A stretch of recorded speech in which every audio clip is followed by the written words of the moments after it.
You guys want to hear a scary story? It reminds me a lot of Insidious, but it's real. One time when I was babysitting these two girls, talked about them in a video before this. We were going to call the older one Luna and the younger one Aura. That's what I called them last time. I was babysitting, and the older one had an imaginary friend that she called Pete. I would always sense weird energy in this house. Disturbing, dark, like not good, friendly Casper the Ghost. And then one time, the oldest Luna at the time was, I want to say she was 3 or 4. And the baby, Aura, was like 6 months old. And I had put Aura down for bed. Put her in her little swaddle, got her all set up. She was snug as a bug, cute, perfect sleeping. And me and Luna were out in the living room because I was like, okay, we can play one game together like before you go to sleep, because Aura obviously went to bed a little bit earlier. I think we pulled out like Candyland, some board game, which obviously she doesn't know how to play the ins and outs and the rules because she's 3. But when we were playing, she had another little character and it was Pete's, right? And every time, I swear to God, I would look away, I'd look back and it would move, and she'd be like, oh, Pete moved it. And I'm like, okay, Luna, like, you obviously moved it, you know? Like, she's 3, and I know she's just like, you know, she doesn't know how to play the game. Now I know it was literally this dark spirit that was moving it, but stay with me. I'm like, okay, Luna, sure. And then out of nowhere, we're playing, and the TV was on in the background, excuse me. And Luna goes, I love this song. And I'm like listening. I'm like, what song, baby? Like, I don't hear any music. And she said, oh, the song that Pete is singing to me. She said, it's a song that my daddy plays on his guitar, because their dad played guitar, I guess. Like, I'd always see the guitar. Sometimes it'd be in the living room, or sometimes it'd be in the parents' room, like when I'd go in there to grab stuff for the kids. It was just like always propped against a wall. And I was like, oh, that's nice. Like, remember what we said about Pete? Because I told her I didn't want her talking to Pete, because again, this felt like a dark energy. And it sucked, because every time I was there, I felt like he was sitting in between me and her. Like, he was always, the spirit, Pete, was always hovering. It would never go away. So anyways, I'm like, what song? Blah, blah. And she's like, I'm trying to get her to describe to me again. She's 3. She doesn't really know how to describe it. And she says, no, Pete said he'll play for you. And I said, no, that's okay. Like, want anything to do with it? She said, no, he'll play for you. Just hold on. So I ignore it, and we start playing this game again. Just moving little pieces across the board. And all of a sudden, I hear the strum of a guitar. Just a solo strum, like an off chord. And I just get chills down my back, because at this time, the guitar was in the parents' room. I only knew that. I hadn't gone in their room that time, but because I heard it and their door was shut. And Luna jumps up. She's like, oh, I told you, Riley. Like, I told you. Pete said he'd show you the song. It's my favorite song. And I am terrified. Like, I'm trying so hard to act cool. I don't know how this little girl is not so scared. But I'm just like, oh, okay, hold on. Let me just go look real quick, because my immediate thought was like, maybe somebody's in the house, like a real person, because that sounded way too real. It literally was just a strum of a guitar. So I go into the parents' room, I turn on all lights, the guitar is just sitting against the wall. Nobody's in the house. I do a sweep, and I'm like really disturbed, because every sweep I'm doing, I feel like something is just hovering and following me into every room I'm going into. So I finally sit back down with her. I'm like, okay, babe, let's watch like 10 more minutes of the show, and then like we're gonna go to bed. When I sat on the couch with her, it was the first time I felt like not super heavy, overpowering energy. And I'm like, whew, okay, like, but anyways, I was like, okay, this feels a little less heavy. Sorry, my dog's drinking water in the background. She's so loud. So I'm like, okay, I can breathe a little bit. And I pick up the baby monitor right next to us. You guys know what's coming. You've seen the scary movies, because it literally was just like that. Pick up the baby monitor to check on Aura, and literally gag when I think about this, because it was so terrifying. I see a hand, right next to the baby. She's sleeping, she's swaddling, and it's a creepy hand where the nails are like this long, and it's just this black shadowy hand just right next to her. And again, this is the first time I said I felt relieved, like I wasn't being followed. It's because it went in the other room. I freak out. I literally sprinted, ran, busted into Aura's room, woke her up because I came in the door so hot. She was crying, and just felt that energy in that room was disgusting. I pick her up, I bring her back out to the living room. I'm like trying to explain to the parents when they come home, like they're gonna think I'm insane of why their kids are still awake. And I'm sitting on the couch with the baby and with Luna, and I forgot to turn off the baby monitor. And I literally hear just disembodied voices coming from the baby monitor. Terrifying, out of nowhere, loud. And I literally just shut the baby monitor off. And the baby ended up falling back asleep in my arms. Luna ended up falling back asleep, and she like fell asleep on me, like her little head was on my shoulder. When the parents came home, I was like, sorry, they're just like so sweet, and they just wanted to sleep out here with me. Because I tried again to, like I've explained this in the other video, but I tried to kind of bring it up to them before, how like something I thought was going on in their house paranormal, and they looked at me like I was fucking insane. So I knew I wasn't getting anywhere with that. But that was also one of the terrifying times I experienced babysitting for those kids. Nope. No. Like, it's something about, you know, the babies. We already know about this. I don't know. It's just, they're so innocent, and I guess those things just, you know, they just feed on the innocence, and it's just like, girl, I couldn't have been in that situation. Because I would have immediately called up my grandma, found some olive oil, and we would have made some holy oil, anointed oil immediately, and would have been going through the house anointing, peel the Bible open to songs, and be rebuking everything up out of that house, honey. Because you're not going to be there with me. And these babies that I actually care about, oh no, you can't be here. And you can't follow me. No. Over here, pieces moving. Candyland used to be my favorite board game. My absolute favorite. Loved Candyland. You moving pieces, bruh? Yeah, ain't nobody invite you to play. Like, and you over here playing the dang on guitar. Girl, bye. Nope. I'm not feeling it. And then you feel the heaviness, the heavy energy and everything. Nope. Would have immediately got that out the house, because now you seeing it on the monitor, bruh. Not feeling that. And I think she continued to babysit for them. I think I have another video. We'll see. Let's see. Very true story time about the kids I used to babysit for that had straight demonic activity in their house. This incident left visible markings on my body. I'd been watching these kids for years. I'd grown so attached to them. I felt like I couldn't leave them because their parents never believed them about things that were going on in the house. So at this point, Aura, the youngest one, was probably, I'd say 3, 4. And Luna was 6 or 7. I forget their age differences, but it was somewhere in there. And Aura became very aware of Pete. Pete was the demon living in this house, or that's what at least Luna called it. God love Aura. She was absolutely terrified of Pete. And as she grew older, she noticed very quickly what was going on in the house, that, Luna would talk to Pete all the time, and Aura, it was literally heartbreaking. She would just want me to hold her the whole time. She never wanted to walk in the house anywhere by herself.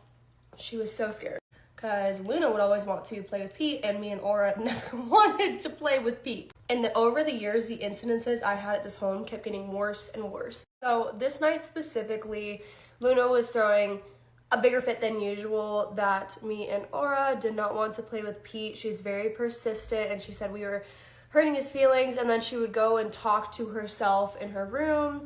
I know she'd not talk to herself, but she would go talk to Pete in her room. And she started saying disturbing things this night. I remember, I don't like them anymore. You can go ahead and you can do it, Pete. You can show them. When I heard that, girl, show what? What are we showing? She comes back in the room, finally, and I'm like, hey, baby. And she looks right at me and said, Riley, I hate you. And I said, okay, your emotions are valid. I understand that you're angry. However, you don't hate me, baby. And that's very hurtful. And you just don't say that to people. I just don't. I love you. I love you. I kept telling her, I love you.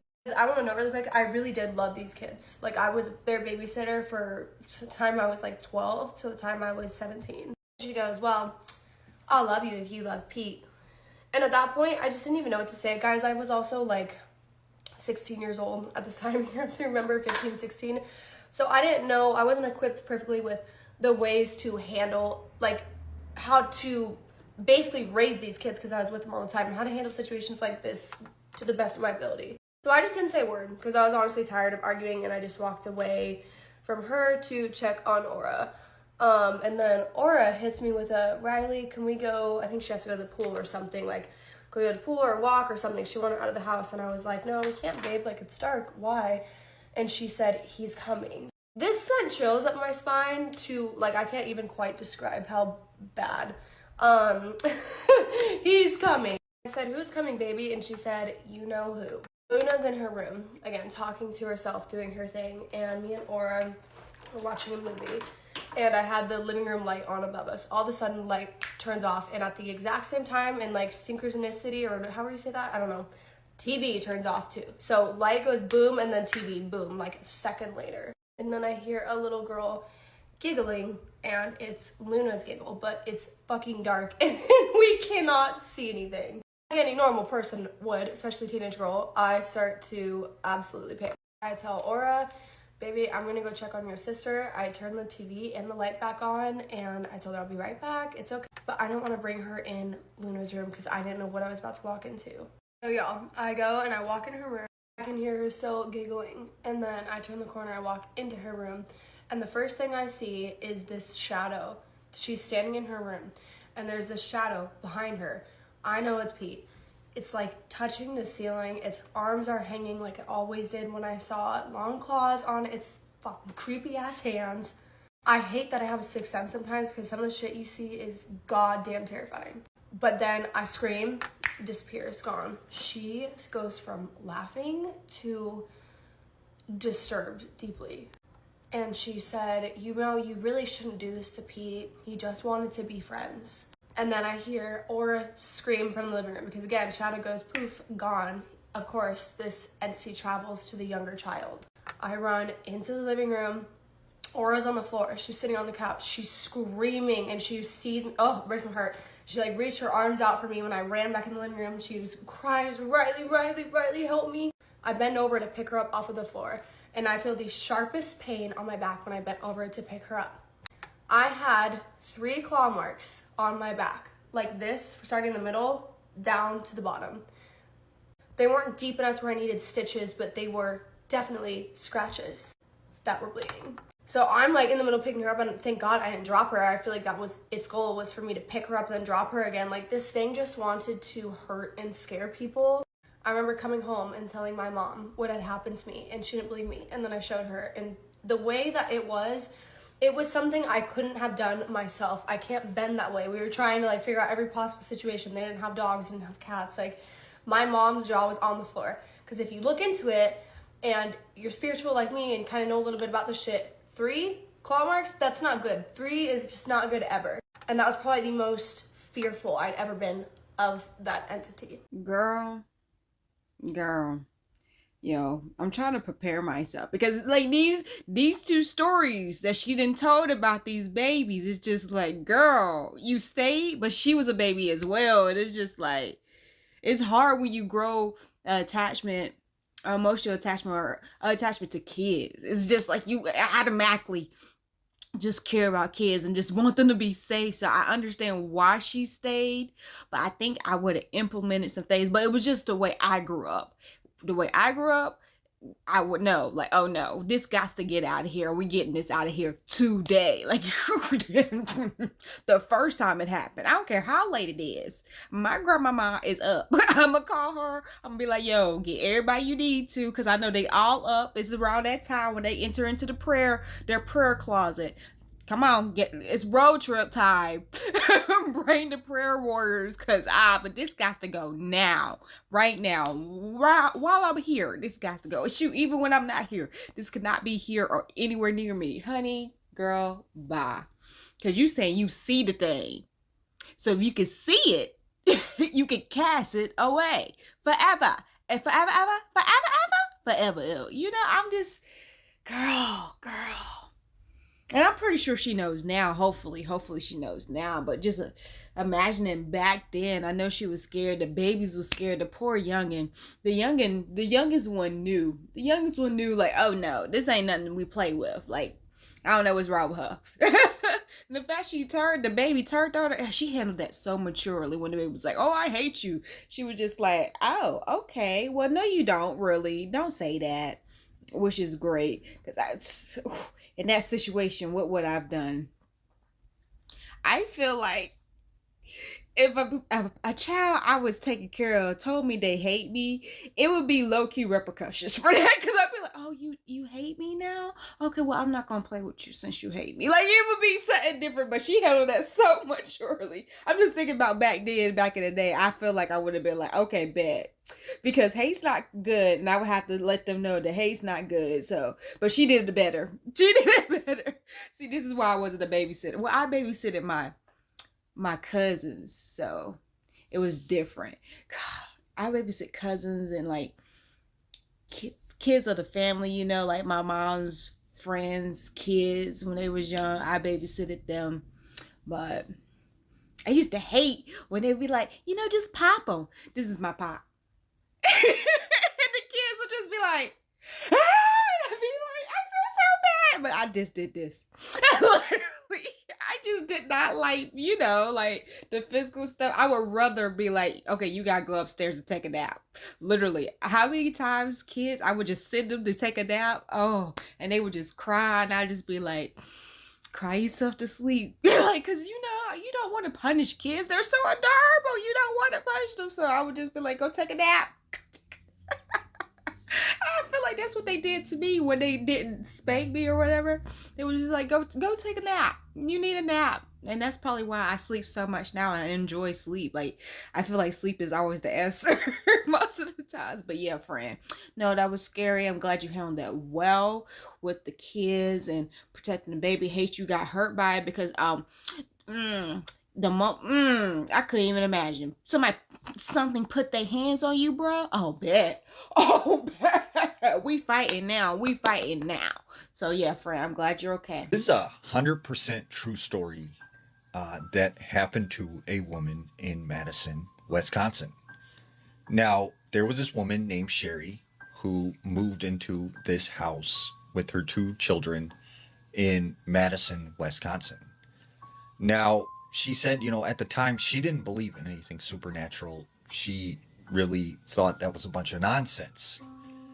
But she said, you know, right away when they moved in, she would notice, you know, out of the corner of her eye, sometimes shadows moving across the walls. She would hear strange noises that she couldn't explain. But she said for the most part, it was just a normal house.